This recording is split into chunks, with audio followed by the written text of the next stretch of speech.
Startuprad.io, your podcast and YouTube blog covering the German startup scene with news, interviews, and live events. Hello and welcome everybody. This is Joe from Startuprad.io, your startup podcast and YouTube blog from Germany. Right now I'm bringing to you another hardware startup dealing with blockchain, which is actually from Belgium, from Brussels, but it is part of the Accelerator Frankfurt batch right now here in Frankfurt. So I'm bringing you this in part of our media partnership. If you like what you see, what you listen to, go down here and hit the like and subscribe button wherever you're listening to this podcast or YouTube video. And you can now support us on Patreon. Go down here in the show notes. You'll find a link to subscribe to us and support us. That's it. Welcome, Ruben. Hey, Jurgen, how are you? I'm doing great. Thank you. Great. Thank you for being there. And thank you for making the time on a Saturday afternoon. I know you have busy lives, so do I. We'll be getting a little bit into everything we just discussed because you are from Belgium, from Brussels. I love every time I'm in Brussels, it feels like I'm coming back like 2 or 3 kilograms heavier because they have amazing Belgian chocolate and wonderful, wonderful beer that I really love. And it's also a very nice city, even though admittedly very sparse in ATMs. But you have to know that and you have to deal with it. It's actually not too far away from high-speed train from either Paris or Frankfurt, and you can get there pretty soon and pretty easily. So, what made you go out of Brussels into Frankfurt? And by the way, what did you do before? All right. So, which question do you want me to answer first? The Frankfurt one or the other one? Well, let's start at the beginning because I've been stalking you a little bit on LinkedIn. By the way, everybody who's listening to this or watching this, you can go down here in the show notes and get straight to his LinkedIn profile. I can see you've been a consultant as well as a bestseller online investment instructor on Udemy. What did you do there and how did you get to do that? On Udemy, you mean? Yeah, so I'm kind of the lifelong learner type, meaning that after my studies of business engineering, or like they say in Germany, Wirtschaftsingenieur, I started working as a strategy consultant, did a lot of international projects. But at the same time, I also realized that I could actually study in parallel with my job. So, but meanwhile, by now I have around 6 postgraduate degrees that I earned over the time that I was working and studying at the same time. And one of the degrees I got was focused more on investment topics. And as I learned a lot in a couple of years about really investing, did it myself very actively, beat the stock market, also built a lot of dividend growth portfolios. I realized that I also wanted to share that knowledge and let's say also monetize that knowledge. And so what I did was I went to Udemy in 2014, so really at the very beginning of the platform. And I made my first course. It was called How I Consistently Beat the Stock Market. And then after that one, I took all the learnings from like, what did I do wrong in the first course and what could I have done better? And I made a second one called The Ultimate Guide to Dividend and Dividend Growth Investing. And that one became a bestseller in 2015 or 2016. And so for me, it became sort of a passive income source because I was continuously on the lookout to these either small but also larger entrepreneurial endeavors. And I would say like this is one of the things that I did years ago. You can still find the course. You can still subscribe to the course. You can still take the course. I will still be answering your questions. But for me, obviously, it's a bit more on the background as I am working on this beautiful company called NGRAVE today. You are also admittedly the first other founder and blogger I have here because you're contributing author at Hacker Noon, right? Yeah, that's correct. So I actually also like to write a lot. And in the beginning, that was mostly for Hacker Noon. And the topics were mostly on blockchain, on cryptocurrencies, on what's wrong with specific mechanisms to raise funds in the current blockchain space. As you know, in 2018, 2017, suddenly Bitcoin went up from $1,000 to $20,000 in a couple of months. And everything else followed, and people could make 10 to 100x on an investment, or let's say more on a speculation.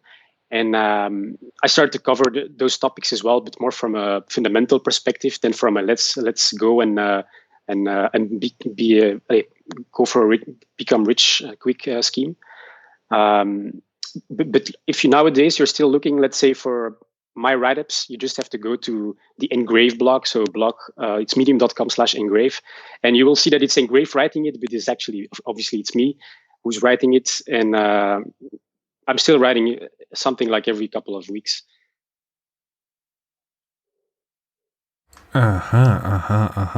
We've already touched the topic of NGRAVE, but we'll get to that soon. First, we try to educate our audience a little bit because Belgium is not really a monolithic country. It's actually consisting of a Dutch part, Flemish part, and Wallonia a French-speaking part, and I've heard there's even a tiny German-speaking part in there, right? Yeah, I would say so. Belgium is around 10, 11 million people. 6 million of them are like from Flanders, like speaking Dutch, but the Belgian kind of Dutch, which is completely written exactly the same. It's just like the way we pronounce it is a bit different than in the Netherlands, but we have the same dictionaries. And so the whole north, let's say, of the company is Flemish. Then you have the south of the company, which is French speaking. And then you have a tiny part that is like completely next to Germany. And there you have around a couple of 100,000 people who speak German. And the capital itself, there, everybody speaks everything. I'm from the capital, from Brussels. And Brussels is like right in the middle of the bottom of Flanders and the top of the Walloon region, the French-speaking region. But we all love waffles. We all love beer. And hopefully soon we will all love the product that NGRAVE brings to the market. It is also built with a lot of Belgian partners. I see. For the audience, approximately 80% of our audience are made up of people living in the United States and the United Kingdom. But mostly for the people in the United States, how would one has to imagine a school in Belgium? You get one subject in one language, another subject in another language. How would it work? Well, when you're like 10 years old, then you start learning French. And so it's dedicated classes purely to French. So it's not like you have to learn that there's an instructor or professor who starts teaching mathematics or something in French. It's just like you're 10, 11 years old. So the last 2 years of elementary school, that's when you start learning French. And then the 6 years in secondary school, high school, you actually keep learning French. So you have around 8 years of learning French if you're from Flanders, and it's more or less just the same, but vice versa from the Walloon region. And we also start to learn English, I think, officially in school as when we are like 13 or 14. But I would say that most of the people at 13, 14 already know how to speak English because of the fact that in our country, there is no dubbing of videos, of films. So we look at series in the native language and it's subtitled. I know like in Germany, often there is like real dubbing and they speak in German. But for us, we don't have that. So that also allows us to easily acquire a language. Not bad, not bad. We are talking today about NGRAVE or NGRAVE, all spelled in capital letters, I've learned. Can you tell us first a little bit, how did you get to this idea of NGRAVE? What did drive you to basically say, oh, that's a problem I want to solve. That's what the world needs. How did you get there? Yeah, so I think we all have a bit of our own genesis stories with the 3 co-founders. I think one of the most compelling stories is the one of our CTO, Xavier. And why? Well, basically, he did a capital raise via blockchain technology called an ICO, an initial coin offering. Like in a traditional world, you have IPOs, initial public offerings, and there people can basically buy a stake or shares from your company. You could do something similar in the blockchain world back in 2016, and you could actually buy coins of a project. And the more that the network of the project was used, the more that the coins rose in value. And so they did an ICO with their project. It was called Swarm City at the time. And they raised around 76,000 Ether, so Ethereum, like the second biggest cryptocurrency. Bitcoin is the biggest. And so they raised 76,000 Ether, which is actually a lot of money. But in 2017, he opened up the balance, let's say, of the company. Like, this is all the money we have. And there should have been 44,000 Ether on the wallet, which was around $10 million. And it was all gone. Everything was gone. From the first to the last penny, it was an empty balance. So you can imagine that the shock that he felt at that moment was pretty enormous, because I don't know if you've lost ever in your life 10,000 euros, but that's also already a big shock, right? Imagine 10 million. So basically that kind of messed up the whole project they were working on, but he remained like very luminous at the moment. And what he did was he partnered up with a couple of white hat hackers, so ethical hackers, and together they found what the actual hack did. They automated it, and they stole over $200 million from 500 different blockchain projects that also did ICOs. They did that because they wanted to protect these companies from the bad hackers, basically. And obviously, at the moment that they did it, it's always easy to say, okay, I just stole 10,000 euros from you, but I was going to give it back. So that was a bit of the finesse part of it. But luckily, it never came to that, because they really gave it back beautifully in time. And that really drove him to switch his mindset towards security and blockchain. It's a huge problem. And so back in 2018, the three co-founders of us, we came together and we just asked ourselves the simple question, what is the solution? Which solution in the world would we entrust our very first till our very last Bitcoin with? And we could not find the answer to that question. So at that moment, April 2018, we decided to build it ourselves. And just to still give you like the numbers today, 2018 was a record year in crypto stolen. $2.5 billion was stolen in 2018. And in 2019, even though the technology became better, the problem exploded even more. And the previous record was pulverized by 2019's whopping $4.5 billion. So that's only a few months ago. And we still see the same trend. Hacks are increasing in size, are increasing in frequency. And there are simply still, 2 years later, no solutions to really own your crypto the way it should be. But, and here comes the light part, that is that we took 2 years, the whole crypto winter actually, to build the first solution that we call it the first solution ever that allows you to start truly owning what is yours. So you become the true master of your assets, and there is nobody else who ever has an opportunity to get to your assets. And if you compare that, for example, with the traditional banking world, you actually never own anything, because they can say from one day to the next, you had 100,000 euros here, you say, I've never seen it. That's what centralized problem is. But even today, in the existing cryptocurrency space, exchanges actually do the exact same thing. They have the secret keys to your portfolio. You just have a password to the platform.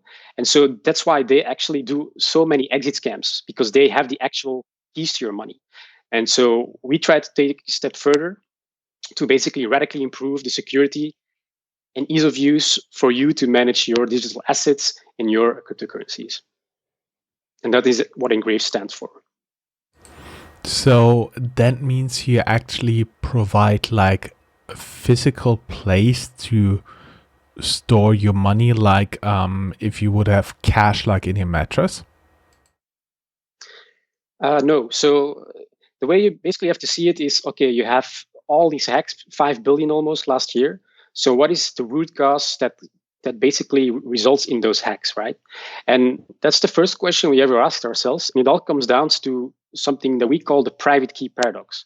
And so what it means is that the one thing that makes blockchain so superior to all these other technologies is the fact that it is unchangeable. You cannot change a transaction that happened in the past and by basically just hacking it and changing the database. You can't do that because the database is owned by everybody. And so everybody has the same version of the truth on their computer. And if somebody singular says, I'm going to change something, everybody else will say, sorry, that doesn't correspond with my version of the truth. And the way that can still remain in that form is built purely on cryptography. And it's built on the best cryptography there is. But at the same time, so you have to imagine it as a wallet, a blockchain wallet.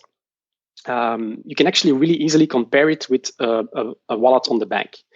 With a bank, you have an address. It's like an IBAN number, as they say, or an IBAN number.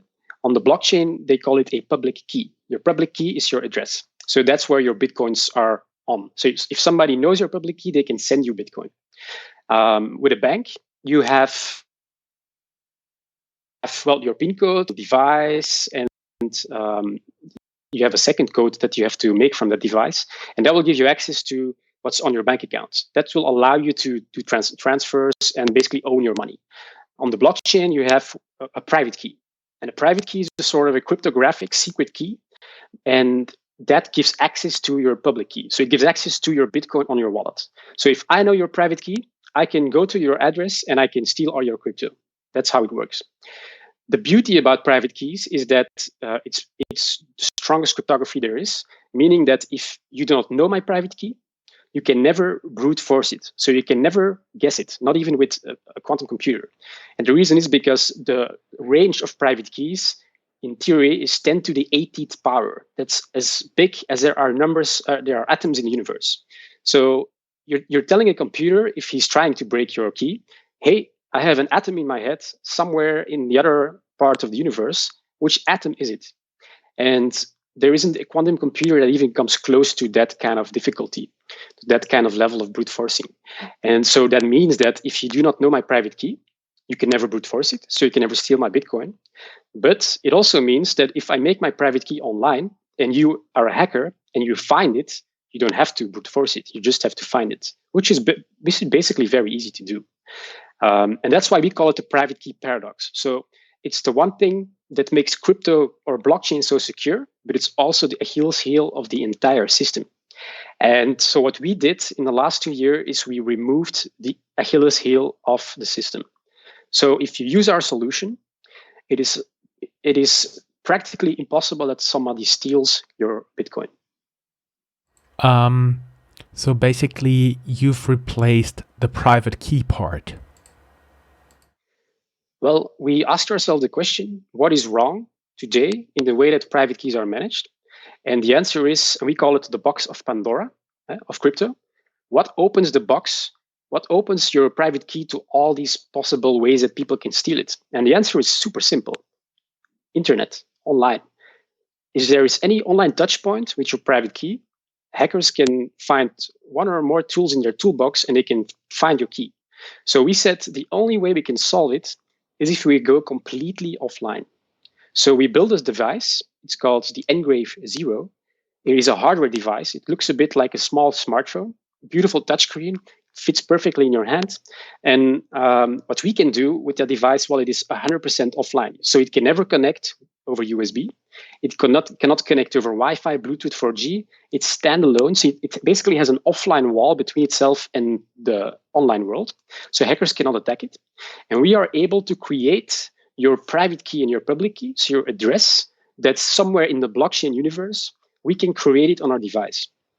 So we can basically create your Bitcoin account out of thin air, and we can guarantee you that nobody else in the world will ever have the same key, will ever be able to brute force your key because it is as powerful as I just explained. And we also are able to keep your private keys offline throughout the entire management of your wallet. So you can say, I can sign transactions, I can send Bitcoin from myself to somebody else, I can receive Bitcoin, and nobody can steal the private keys because they're never exposed. And that's how we solve that private key issue. When you've been talking about that, what I had in mind is a picture from a US movie, basically a big Faraday cage with a few computers in it, and that's where you produce the private keys there? No, so in our solution, because what you're saying now, that is decentralized. So that would mean that if you would do it like that, we know your keys. And so every risk that is still existing today in the industry, because there are companies that work decades on making a key generation process, like they make chips specifically designed for building such a key. The problem is that these chips have been proven to have backdoors. So the national security authorities like the NSA or the CIA, they actually have backdoors in these processes. So what we do is we give you, regardless of whether you're an end user, an end consumer, like a B2C customer, or even a business, or even a government, we give you the device, and you basically turn it on with a simple on-off button. The device lights up, and you can create your key on the spot, real time with the device, and not only with the interior chip, but you also include external factors like the ambient light that surrounds you at that moment, your fingerprint, so your biometrics are also part of the key generation process. And so you actually make a key that is statistically unique. Nobody else will ever have the same key. It is unbreakable. You cannot brute force it. It is unpredictable. So it's made in a way that nobody else can ever do the same process and find your key. And it is made on the spot with you so that even the makers, NGRAVE, the manufacturer, has no idea of knowing what your key is. And for us, that is where true ownership starts. You are the only one who has ever seen the key to your wallet, and nobody else has a way to get to that wallet. And that's where it starts, but it's not where it ends. Where it ends, that's a whole other part of the equation. But we have built an end-to-end solution. So we start with that. We are able to manage your transactions. Well, you are able to manage your transactions. You don't need us. You don't need anybody else, and nobody can steal your keys. And we can go as far as the last question you have, which is, if I pass away tomorrow, how do my children get to my private keys? So we built basically the first end-to-end solution that can do all of these different steps. Okay, let me quickly wrap this up. So basically, you change the private key generation to completely offline. You have one contribution to the private key is the chip, one contribution is the biometrics, and one contribution is the moment, like light, point in time, location, and so on and so forth, where you actually are doing the generation process. So that's the random element nobody can replace, right? Well, the chip itself, it's called a true random number generator chip. So what it does is it already makes a true random. Normally, these keys are already extremely strong. So the only problem with them is that there are backdoors. So that's why we add external factors to the mix, which your chip cannot predict. And therefore, there is no backdoor that can still know what your key is. And the last part we do in the key generation process is we show you your key. And then we have sort of an interaction happening between you and the key, so that during that interaction, you actually take out the risk that we as the manufacturer might know what your key is. Because if we just say, this is your key, we can fake everything and just basically know what your key is. We can have a database of all your keys. But if you make it yourself on the spot, you have the strong key, you adapt a couple of things and in a controlled environment, then it becomes impossible even for us to know what your key is. I see. That's very secure for the owner, but then you have again the problem of the loss, as you said, when I pass away, if a truck runs over me tomorrow. So basically, that would be the point where I say, okay, and how did you guys solve this? If I pass away, how will my wife find my private key? Exactly. So the thing is that there already exist solutions like the one we have, but they are way less advanced. So the way they exist today is like they're USB sticks. You have to put them into your computer and you can create a key with a chip. And obviously, if you have to sign transactions and so on, you have to connect your USB stick. And basically, you are in an online environment. You're working in an online environment. So you have a lot of residual problems or challenges or attack vectors. What we do is, like I just explained, and then you basically have to ask yourself the question, what if I lose my device? Do I lose my private keys forever? And the answer to that is yes, you lose them forever. However, because you know your key, you can make a backup. So the status quo, the existing solutions, they give you literally, and that is completely mind-blowing if you think about the fact that blockchain is a new technology. Everybody writes down their private keys on a piece of paper. And if they lose their device, they buy a new one and they enter their private key with their backup, which is paper. So if you just spill water on your backup, you lose your keys forever. So it's mind blowing, but that is exactly even how it works with big exchanges. So what we do is we said we have to stop this antiquated way of thinking, but we cannot go electronical either, because if we do that, electronics can degrade. A USB stick with your private key on can basically break down tomorrow and you lose it.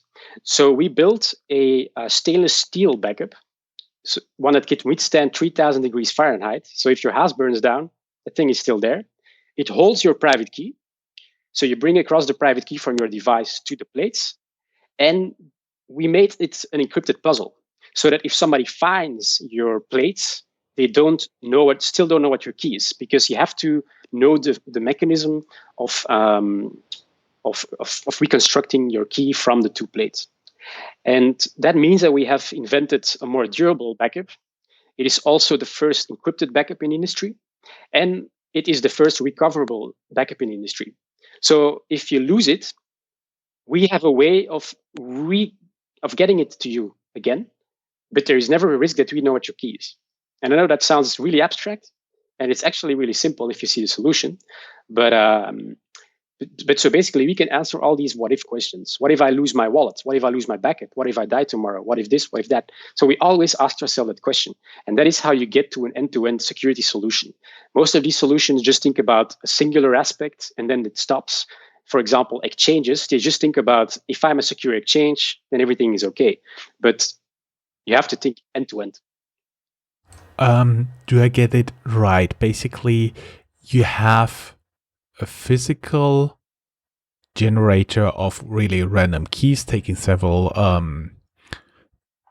aspects into account to make it really random, and then you have like a metal puzzle that allows you to do the backup again, which I've just looked it up, can resist more than 1,600 degrees Celsius. That means really strong heat if something burns down. Is that it? Yeah, so you have to see it as the hardware wallet. It's capable of generating your key. That's where it starts. Then if you want to say, I want to send Bitcoin to somebody, then you can do that with the device. You can also receive Bitcoin. Nobody can ever steal your cryptocurrencies as long as you have those private keys on the device, and they never leave the device. So the $5 billion almost that were stolen last year, if everybody would be using our device, nobody would be stealing anything anymore. And then the next question is indeed, what do we do about these paper wallets?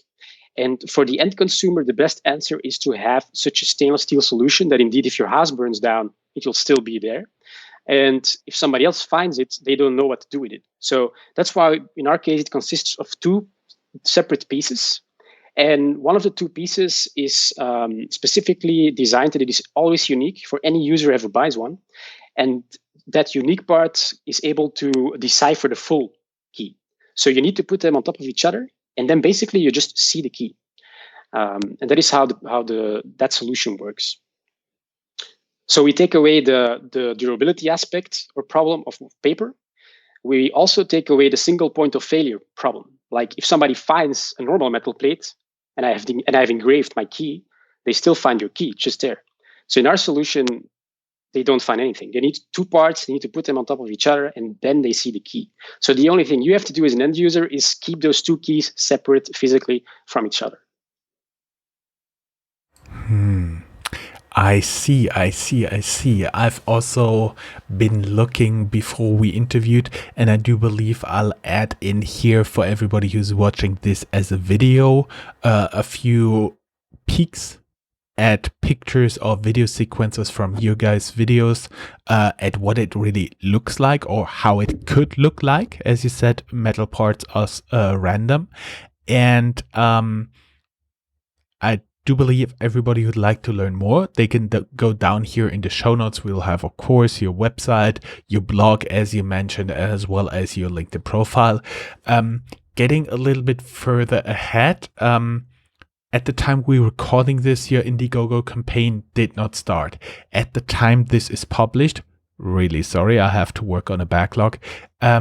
Your Indiegogo campaign is already finished. So basically, first, people still buy your device from your website? Yeah, so during the campaign, people can buy it on Indiegogo. And the second that the campaign ends, you just go to our website and you will be able to buy it there. Okay, and what are you guys looking for? Are you currently looking for venture capital funding? Well, as an entrepreneur, you're always looking for venture capital funding. Well, at least you're always looking for funding, necessarily venture capital. But indeed, so we are currently, let's say, interested in doing a round in the second half of 2020. We want to do that after the crowdfunding campaign. The reason is because we are able to basically move the traction of our product and the demands by doing that. We also have a crowd lending campaign ready for after the summer. So we already have a partnership with a platform. And then during all that time, even during the campaign, the idea is that we talk to investors and also show them like the way we approach we approach the full strategizing of these campaigns, of delivering our milestones. And for us, indeed, the goal is to do a venture capital round by the end of the year. And I think what's interesting is that we, at least for entrepreneurs, is that we really managed with a hardware company to keep such a round at bay for over 2 years. So we were able to do something which you can call a FinMix. And I think you should always do that. Make yourself a funding roadmap. And don't just think about venture capital, but think about all the possible ways of funding. So you can have grants here, you can have grants there. We have backing from the European Commission through a grant. We have backing from our own government through a grant. We also convinced the financial institution to back this project. We have a grant from the Web3 Foundation, so the foundation that actually gives money to promising innovation projects in the internet space. And we also have there's an equity stake from one of the biggest, from one of the world leading institutions for nanotechnology, because they were the first one we approached with our vision. We told them like, this is what we want to make. We want to do it with you. Why? Because we want to make the best product in the world. You are the best in your field.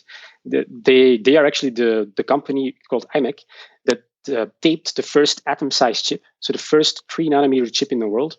And we said we need somebody like that to build this solution from scratch, because even the circuitry boards, every component, we designed the whole solution from scratch so that it is indeed completely capable of making these complex cryptographic calculations and all, but also to make it physically tamper-proof so that it's also ready to go for B2B, B2G, like business to government. It's even a military applications it can be used. And yeah, so we were able to still keep like 88% of ownership until today. And now we are really proud on the fact that we can do our campaign and we can keep the VC round for after that, because not diluting yourself is so important when you have a startup. I see.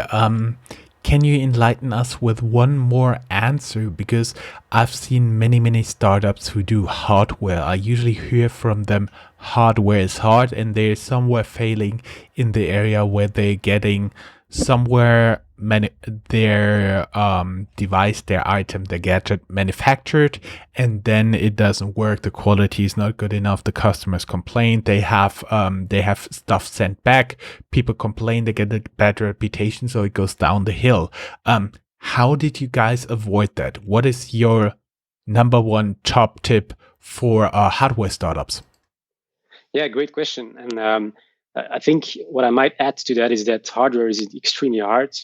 And we actually took the worst niche of all to be building a startup in, because we have the hardware aspect, we have the security aspect. We went for the highest security in the world, and we also earned it. We earned the only EAL7 certification in the world for it. And it's also a cryptocurrency company, right? So cryptocurrency is totally surrounded by this scammy vibe. Like, is this project real, or is it just fake? So we have like a whole roller coaster of things that make it even worse in terms of being a company. And so what we did is we understood that from very early on. If we wanted to build the best product, we needed the best partners. So the first thing we did was we built our functional prototype. We built our business vision. We went to IMEC, the world leading research and development institute for nanotech. We showed them our solution, and they said, look, great, let's put you in our tech acceleration program, the #1 tech acceleration program in Europe. And after a couple of months, they saw that we were not kidding around, and they said, okay, let's build this together. So we basically went into sort of a co-development partnership. And in the summer of 2018, we met with the world-leading research group for cryptography.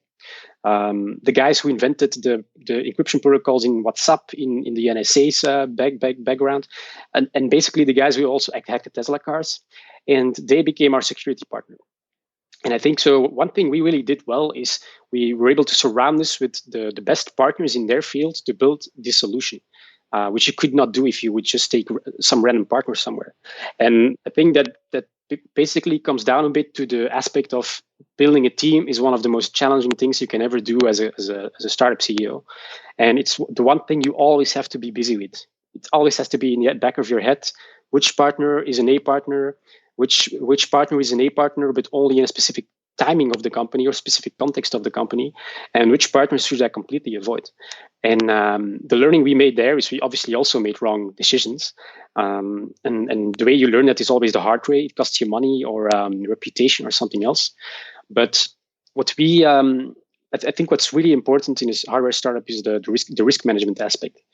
And the way we also fixed that is we looked in the Asian countries, we looked also in Belgium, and we found that there were actually amazing partners with top quality in less than an hour away by car. And imagine there is a problem with your factory and you have to fly to China and then you have to fly back. And then they say there's still a problem, you have to fly back. It's completely impractical, especially if we're 3 co-founders like us. That's the team. So we decided that to take it on in Belgium, because we are talking about a quality product. And at the same time, it's not like the cost is exuberant. So it's still very, very manageable. But for us, it's the customer is the most important. The customer needs to get something that works, something that we can guarantee that works, and we need a good customer support. And it's really, really hard if you scare your business too much already from the very beginning. That being said, I do believe in the power of the Shenzhen community. If I see how fast they can prototype hardware, it's incomparable to anything in the world. So I really want to take that part of the chain, and I also want to take the bright minds of IMEC and of COSIC, like these cryptographers, and take the best of all these worlds to building our second solution, the follow-up solution for the NGRAVE Zero. One more question.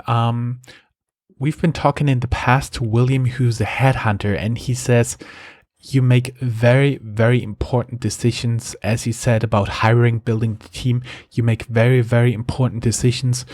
The first people you're hiring, who you're not your friends, who you don't know very early on. So the first, like strangers you are hiring, you set your startup up for success or failure with that. Would you agree with that?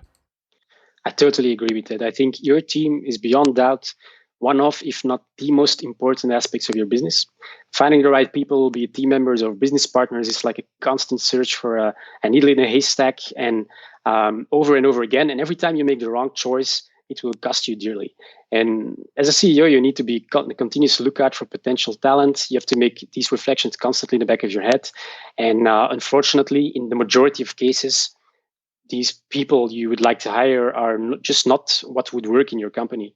And I believe that so far we have done a good job on that, but that's mostly with the partners we surround ourselves with. Our team still has to grow significantly, and it will indeed be one of the biggest challenges we will face with the company. Well, usually we run around 20 to 30 minutes. We are now very close to 40 minutes recording time.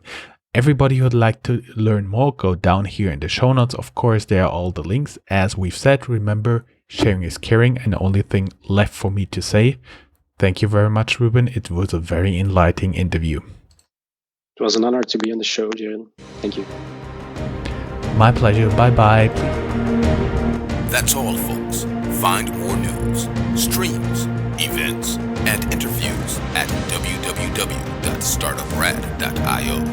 Remember, sharing is caring.